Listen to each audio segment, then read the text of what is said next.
السلام عليكم، مرحبا بكم في قناتي. اليوم نبداو بحلويات العيد، وهذه اول حلوى نديروها في رحبه هي لي زاموندين.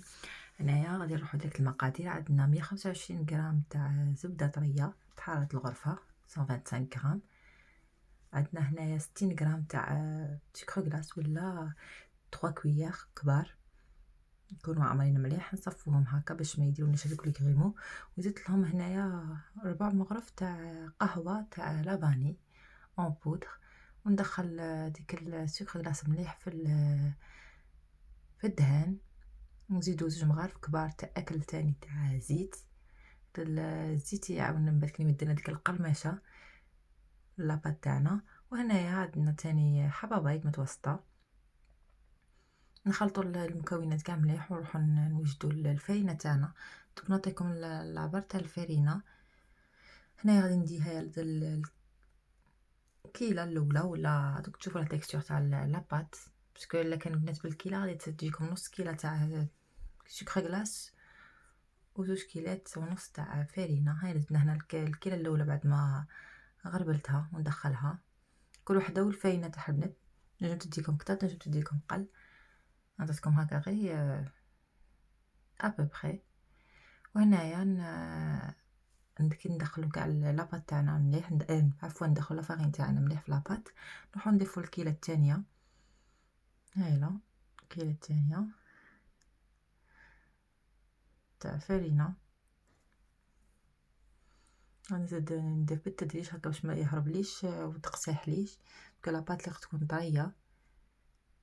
هايلا هنايا مخصهاش بزاف صاي، غادي نبدا نزيدها بالتدريج باينه. شوفوا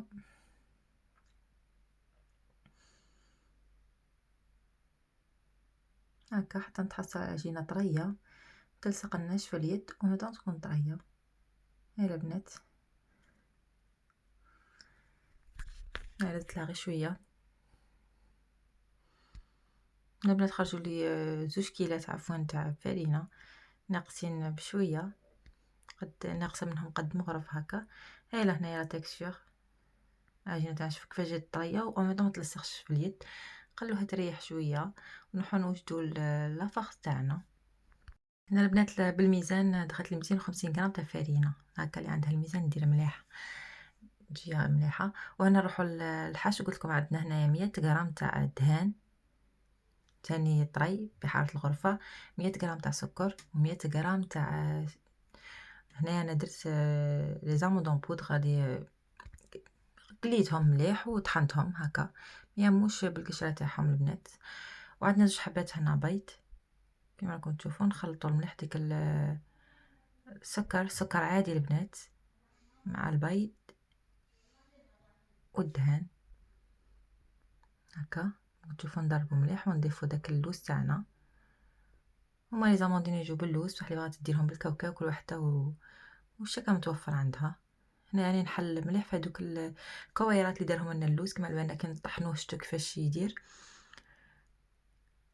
بعد ما حلينا كاع دوك الكويرات مع الدهان وكاع، زدنا 50 غرام تاع فرينه تعاوننا باش تشد لنا لاباغي تاعنا تشد روحها.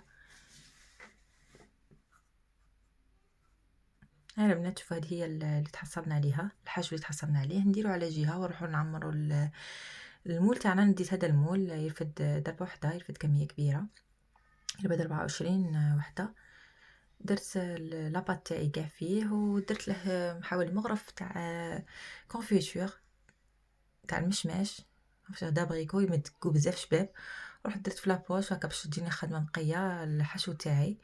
ودرته كاع هكا وزدت سقدته بالمغرف من الفوقه. وجبت لي زاموند ايفيلي ستفتهم تاني من الفوقه كيما هكا ودخلتهم او ميم طون. هنا البنات راني درت الفور تاعي يحمى على 180 درجه. هنايا بعد ما كملت كاع راح ندخلهم للفور. داولي حوالي 25 مينوت بالفور فونتيلي شاعلين من الفوق من التحت. واللي ما عندهاش فور فونتيلي تشعل من التحت وكي يحمروا لها في لي كوتي تشعليهم من الفوق باش يتحمروا. وانا رحت تاني طليتهم من الفوق بالكونفيتور. واللي عند بغات دير لاجولي دير لاجولي، كل وحده والاختيار تاعها. بغيت الاولى نديرهم نزينهم هذاك لي فخوي كونفي، عاود بطلت لي سوريز كونفي عفوا. عاد بطلت رحت درت لهم هكا كما قلت لكم ايطاليتهم كاع بالكونفيتور دابريكو ودرت لهم غير لا فايدور. وجاو هكا في الشكل تاعهم جاو بزاف شابين. وهنايا نروحو نشوفوهم في طبق التقديم. ها هنايا درت لهم كي درتهم في لكيسات ودرت لهم هكا هاد الدونطال بيض، شوف كيفاش جاو شابين. ان شاء الله تكون تعجبكم الوصفه وتجربوها. الى وصفات اخرى